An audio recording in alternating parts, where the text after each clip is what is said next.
OP, reflexiones al hilo sobre comunicación y opinión pública, con Damián de Glaube y Carlos Lazzarini.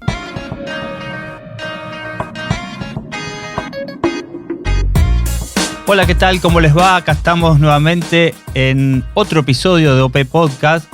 ¿Qué haces, Cali? ¿Cómo andás? ¿Y qué me tenés hoy? Eso iba a decir, Damián te iba a presentar justamente con Damián de Glaube. Hoy vamos a tener una conversación sumamente interesante. Vamos a hablar un poco sobre algo que está bastante remanido, pero creo que es una visión, por lo menos, que no se escucha tanto, que tiene que ver con estas máquinas de mentir. Podemos hablar de fake news o de posverdad, pero vamos a ver que la persona con la que vamos a estar conversando, bueno, descrea un poco de esos términos, ¿no? Pero de eso va la conversación. Y bueno, Cali, vamos por ahí entonces con libros de los amigos de la Crujía, con la ciudad de Necochea que nos sigue escuchando. Veamos qué nos dice este invitado. Daniel Mazzone, con él vamos a conversar y confrontar.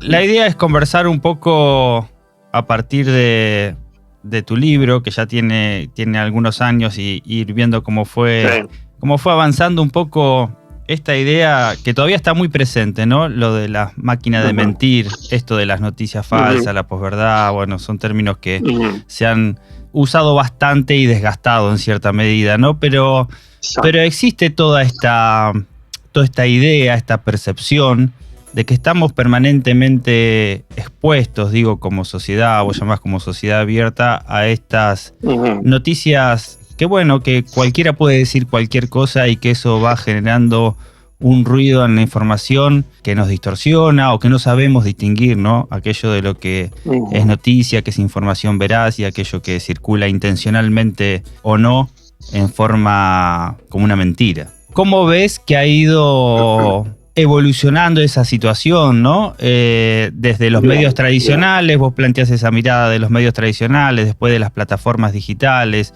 podríamos llegar, pero lo dejo para después, a lo que tiene que ver con, bueno, la influencia de los algoritmos y la inteligencia artificial, si se quiere. Yo vengo estudiando el tema hace bastantes años, y como ves, todo lo que yo planteo en ese libro, de que ya va a cumplir 5 años, sigue vigente. O sea, yo desde el año 2015, en que surge el problema de la desinformación, y ya se le empieza a decir tempranamente fake news. Yo ya me planteé en contra ya ahí. O sea, que ya tiene como 8 años mi batalla contra ese eslogan. Yo ahí veo 3 problemas, que si querés los podemos desgranar e ir conversando según tu interés. El primer problema es que, mi primera pregunta es: ¿tenemos un problema en el orden de la verdad? ¿Hay un problema con la verdad en las sociedades abiertas, democráticas, republicanas? Esa es mi primera gran interrogante. Y llego a la conclusión de que no tenemos un problema con la verdad. O sea, nosotros desde Aristóteles, o sea, ya más de 2000 años, 2100 años, venimos trabajando la verdad de un mismo modo.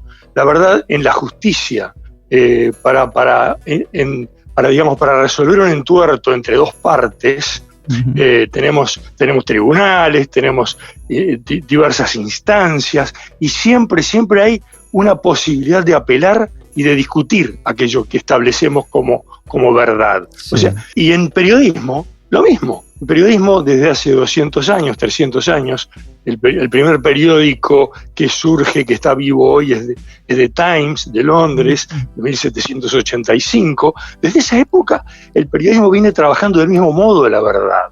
O sea, investigando, publicando cada medio una propuesta de verdad que compite con las propuestas de verdad de otros medios, y que finalmente sale a escrutinio del público. O sea que hay un ida y vuelta entre los medios y el público, que siempre termina legitimando una verdad que también es perentoria, digamos, está sujeta a contradicciones y a revisiones, en la medida en que surjan nuevas evidencias.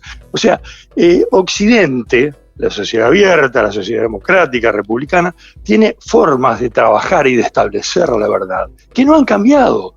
que se van mejorando con el tiempo, pero que no han cambiado. Mi conclusión primera es: no tenemos un problema en el orden de la verdad. Por lo tanto, hay que buscar por otro lado. No es fake news o noticias falsas, es por otro, ni posverdad. Hay que buscar por otro lado, que ese vendría a ser mi segundo tema, pero estoy atento a todo. No, porque vos hablás, claro, de un cierto contrato que se rompe después, ¿no? Pero cuando decís, a ver si te interpreto bien, cuando decís no tenemos un problema con la verdad, si yo lo traigo a estos tiempos, no ya hace 5 años cuando se escribió el libro, pero en realidad puedo interpretar que no tenemos un problema con la verdad porque en realidad no sé si nos interesa la verdad. Digo, hoy lo que se dice mucho es que buscamos aquella confirmación que confirma nuestras creencias, ¿no? Entonces, digamos, no tenemos problema con la verdad porque en realidad no buscamos la verdad o queremos creer que es verdad aquello que confirma lo que nosotros pensamos. Bueno, a ver, sin duda hay mucha gente que busca ese sesgo de confirmación de lo que a priori piensa. Sin duda que eso existe. Pero el tema, objetivamente, en la medida en que podamos hablar de objetividad, la libertad en el sistema occidental es clave. Nosotros tenemos, hay para mí dos pilares occidentales que son la verdad y la libertad. O sea, nosotros necesitamos libertad para poder discutir la verdad. O sea, la verdad es un establecimiento que en términos colectivos es un acuerdo al que llegamos en términos colectivos y la construye fundamentalmente el periodismo con su provisión de información cotidiana, investigada, confrontada, etcétera. O sea que sin libertad no podríamos hacer eso. Suponete un sistema totalitario, donde hay un partido único o un medio o medios que son todos estatales, donde la verdad viene de arriba. Eso es imposible. O sea, para nosotros es sagrado este tema de la libertad y la libertad para construir esa verdad con la que tomamos decisiones todo el tiempo. El segundo problema, que creo que no está desarrollado en el libro porque son desarrollos posteriores míos, es que el problema al llamarlo fake news o noticias falsas, que para mí son contrasentido, no puede haber una noticia falsa. La noticia es un género periodístico, es un género periodístico que genera muchas decisiones intermedias. O sea, primero que un periodista determine que un hecho es noticioso, que el editor lo confirme, que la marca, o sea, el sello del medio lo acepte. Todo eso es un proceso profesional muy complejo que inhabilita que alguien haga todo eso para transmitir un contenido falso. Puede haber errores en el periodismo, que los hay, sin duda, pero también está la responsabilidad de los medios que se retractan después. O sea que... Sí, pero ahí estamos hablando, discúlpame Daniel, ahí estamos hablando de los medios que podríamos llamar tradicionales, digamos, o sea, donde hay una rectificación, donde había como un cierto pacto, donde había un cierto respeto por aquello que es noticia, un cierto chequeo de la información y demás. Digamos, hoy creo que el mundo por donde circulan, está bien, mal llamadas noticias, podemos decir, información que circula, no está sometida a todo ese proceso de rigurosidad periodística, digamos. Bueno, evidentemente en el periodismo está habiendo una mutación muy importante, pero la referencia siguen siendo los medios tradicionales. O sea, hace poquito ponía en un tuit, los medios, las plataformas son el coro, pero las voces prevalecientes en la conversación pública son los medios. O sea que esa es la referencia central que tenemos para convivir en nuestras sociedades, y que los nuevos medios que quieren plegarse y que se incorporan con éxito muchas veces, como ustedes, por ejemplo, o tantas iniciativas que hay de provisión de información, tienen esa referencia que es central y que es histórica. sea, el periodismo tiene una historia que va a tener que seguir siendo respetada si es que queremos mantener el periodismo de forma gravitante en la sociedad. O sea, para que el periodismo siga siendo influyente y siga teniendo el mismo rol que tuvo desde sus orígenes, tiene que respetar ciertas normas que son las que nos han legado los medios tradicionales, que por ahora, de algún modo, por alguna razón, siguen vigentes, ¿no?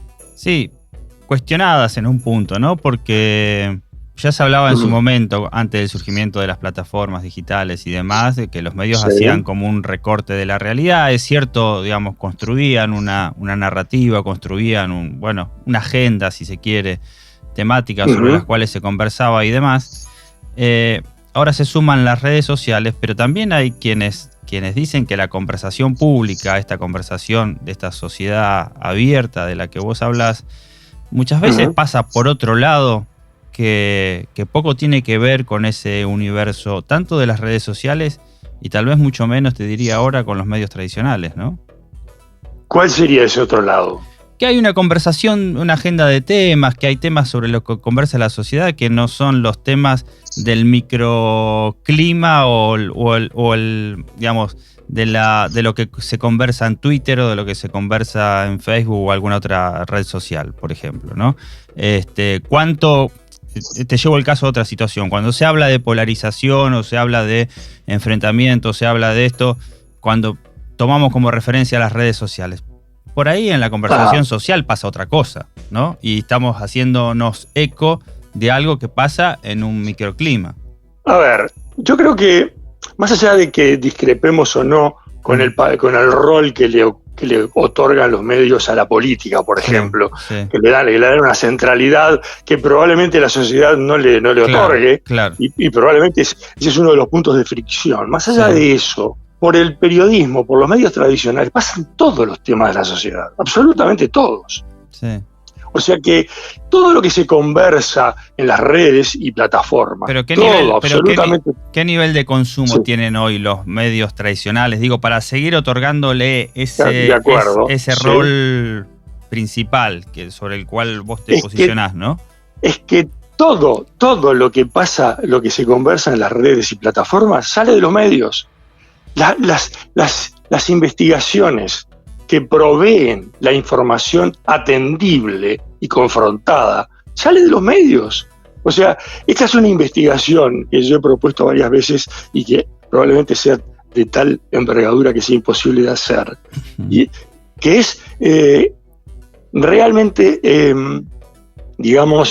constatar cuánto de lo que se conversa en las redes y plataformas es propio. Todo sale de los medios, absolutamente todo.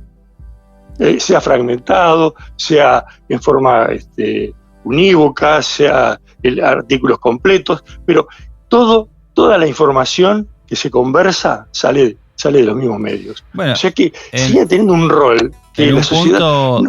En un punto también ahí puede darse, se da el proceso inverso, que algo que surge de las redes sociales termina en los medios tradicionales.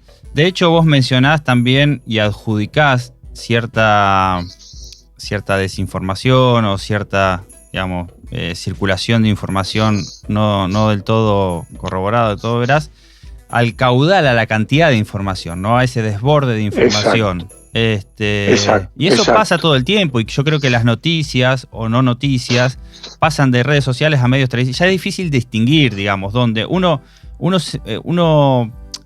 comenta alguna noticia y ya no sabe bien la fuente, de dónde surgió esa noticia, porque ya no sé si importa tanto cuál fue el medio, si fue una red social, si fue una plataforma, si fue una conversación, si fue, dónde surgió, ¿no? Es que lo que yo estaba intentando decirte es justamente que esto que ahora se hace visible, que es el intercambio de información surgida de los medios que se realiza en las redes y plataformas, esto ya ocurría antes de la sociedad de plataformas, pero ocurría de un modo invisible, de un modo imperceptible. O sea, había un diálogo invisible, imperceptible, entre los medios y el público, que finalmente terminaba corroborando o no una determinada versión de la verdad. Porque en la sociedad abierta, justamente, lo que hay son una gran cantidad de medios que son distintas voces de distintos segmentos de la sociedad, con distintos intereses, que no ven los hechos y los acontecimientos del mismo modo. Claro. Pero ninguna voz es acallada. Todo el que quiere ir dentro de la ley y dentro del respeto a las leyes y a las normas, puede decir lo que quiera decir. Y después hay una síntesis que la propia sociedad realiza. Hoy, todo ese proceso que antes era imperceptible, hoy está siendo mucho más visibilizado porque la conversación pública es mucho más visible a través del diálogo de las plataformas y las redes. O sea, es fascinante lo que está ocurriendo, es fascinante, pero esto no podemos, digamos, valorizarlo al nivel de invisibilizar la fuente emisora de la información investigada y confrontada, que son los medios. Siguen siendo los medios. Y ha habido distintas iniciativas, de hecho todavía existen, ¿no? De intentar chequear la información, ¿no? De correr un poco atrás. Yo no sé si eso es posible. Vos hablás de esta caudal de información que no sé cuánto éxito tienen estas iniciativas de filtrar, chequear y decir, bueno, esta noticia no es real, es falsa, esto tal otro.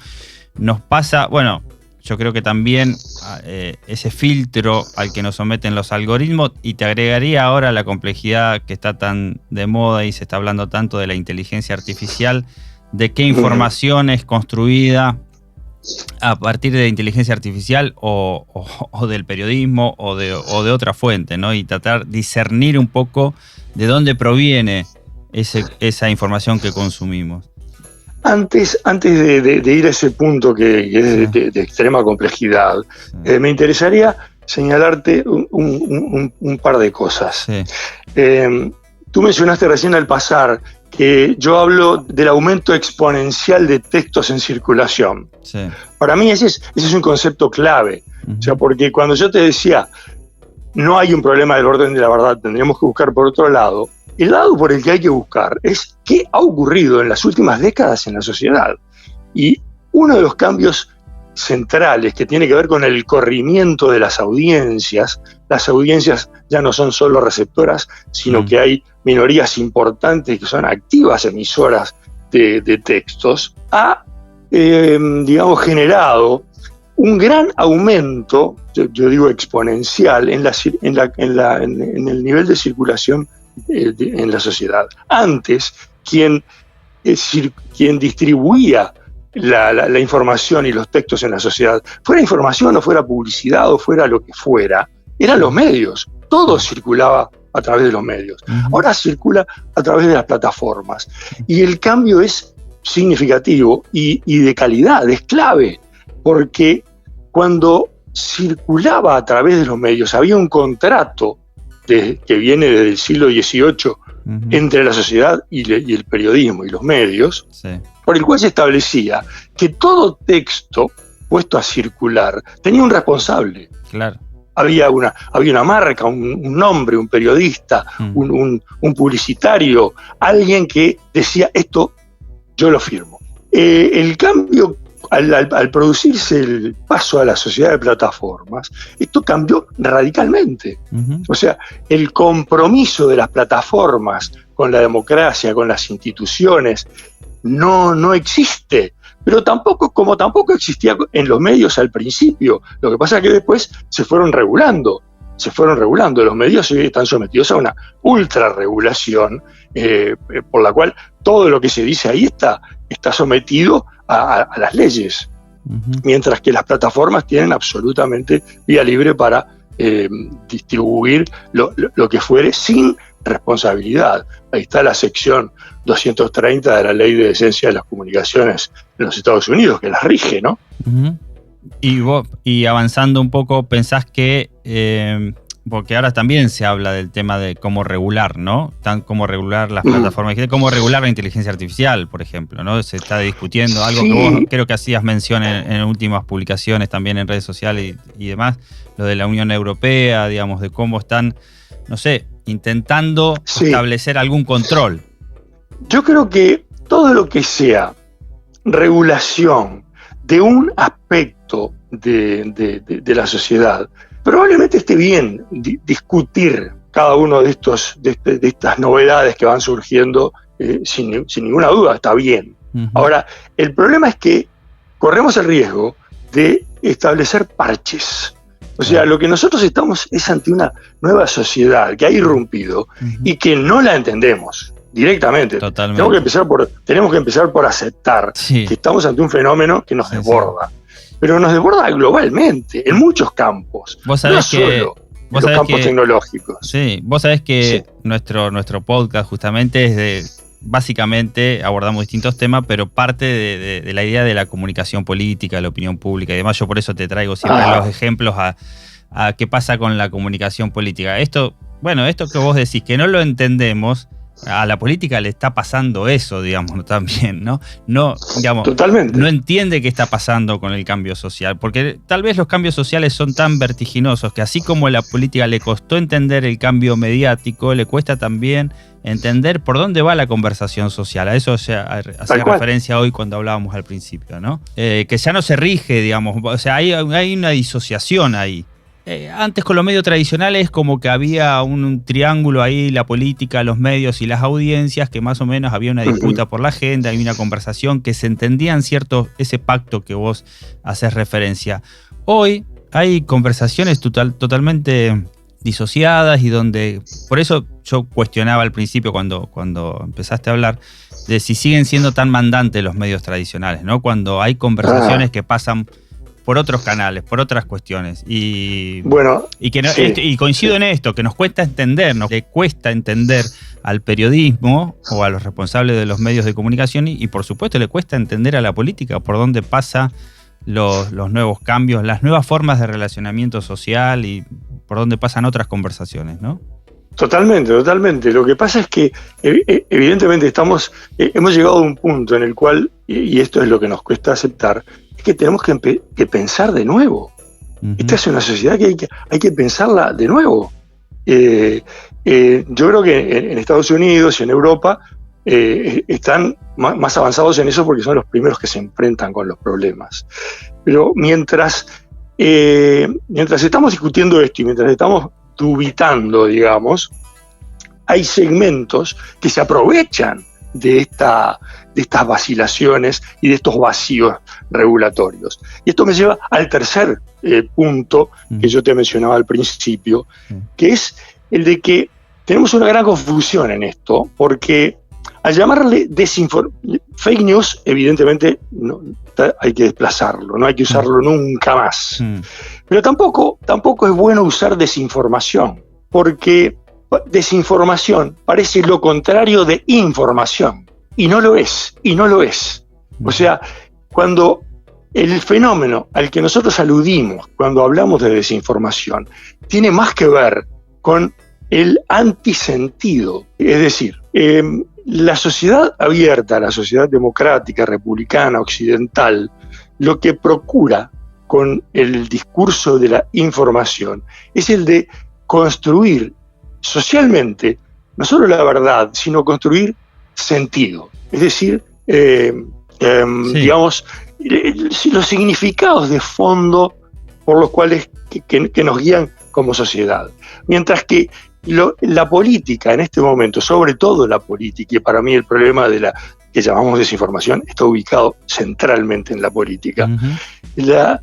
Hay segmentos que proveen permanentemente sin sentido, confusión. Es decir, no son sistemas basados en hechos verdaderos, sino en hechos falsos. Uh-huh. Generan un relato alternativo, sí.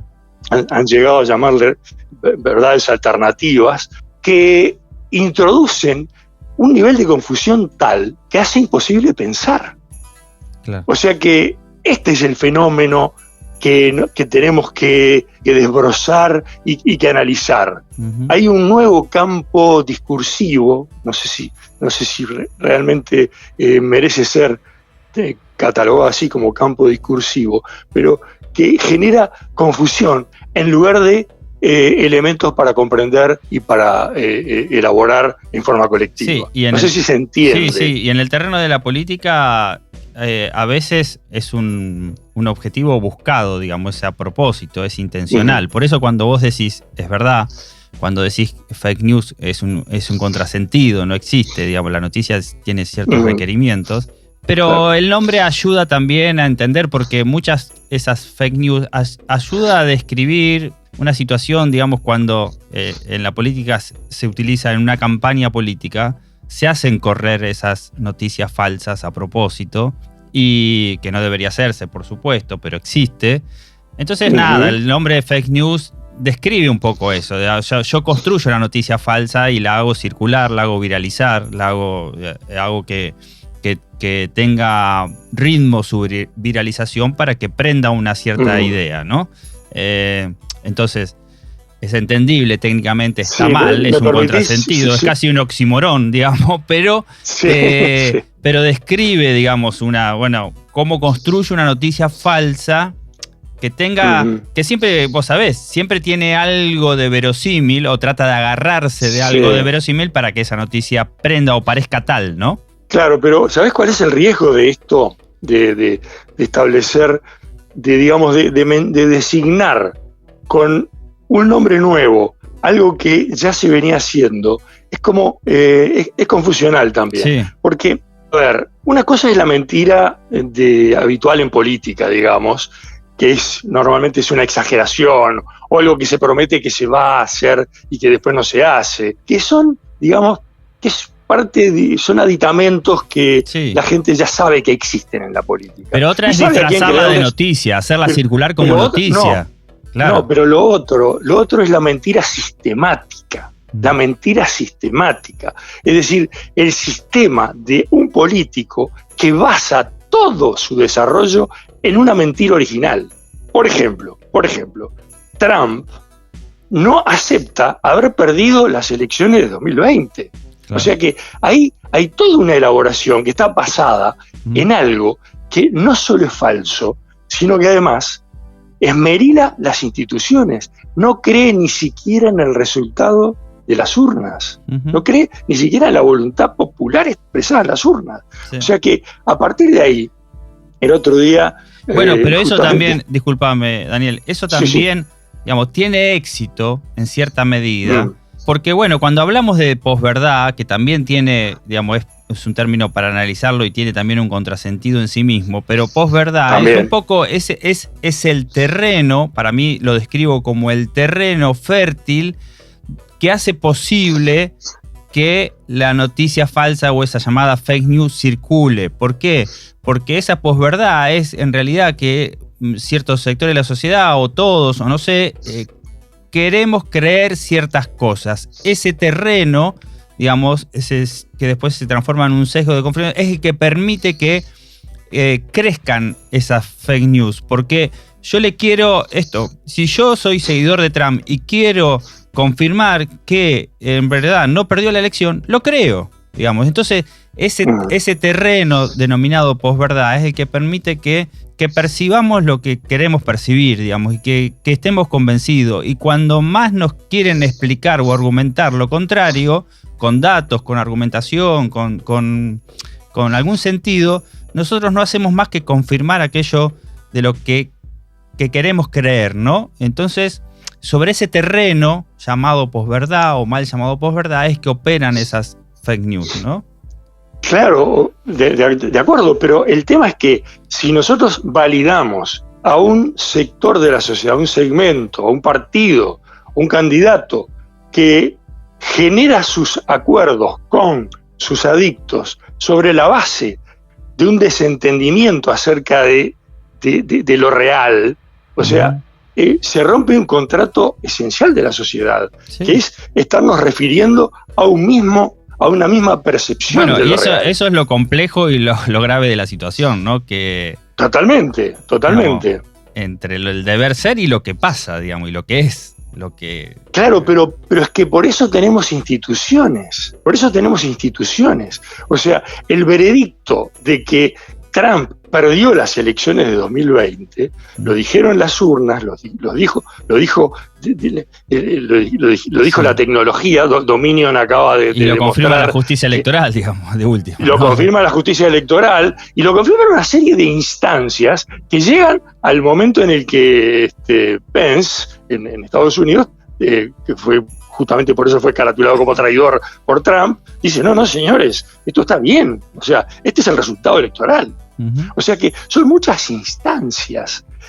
Es decir, contradecir esas instituciones pone en duda absolutamente todo. Si aceptamos eso, aceptamos la duda total, o sea, todo relativo. Y sí, no, algunos absolutos tiene que haber. Sí, es verdad.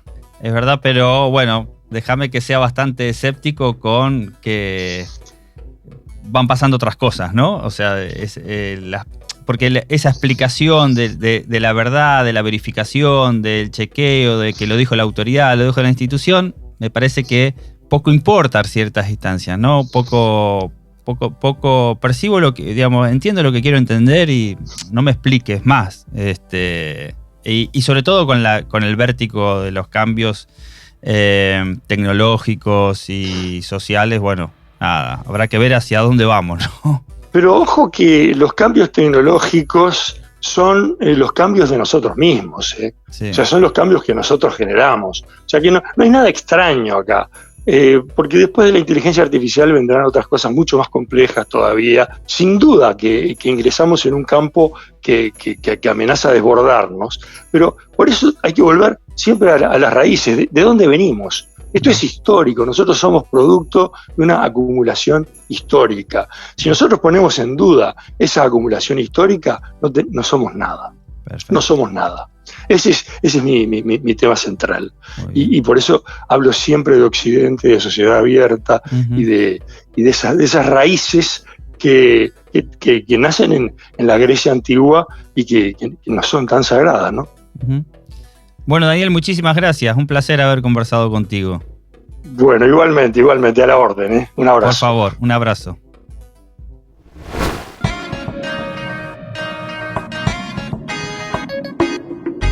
Bueno, Cali, estuviste palo y palo, ¿eh? Me parece que no dejaste nada en el tintero. Sí, bueno, discutimos bastante sobre los medios de comunicación y sobre estas cuestiones de las noticias falsas que circulan en internet y a las que estamos expuestos permanentemente, ¿no? Bueno, OP Podcast, OP-podcast en todas las redes sociales. ¿Y dónde nos ven? Es en TN, es en Witoca, Clásica y Viral y Conversatorio. Así que Spotify, iTunes. Nos vemos entonces en el próximo episodio. Escuchaste OP con Damián de Glaube y Carlos Lazzarini. WeToker. Sumamos las partes.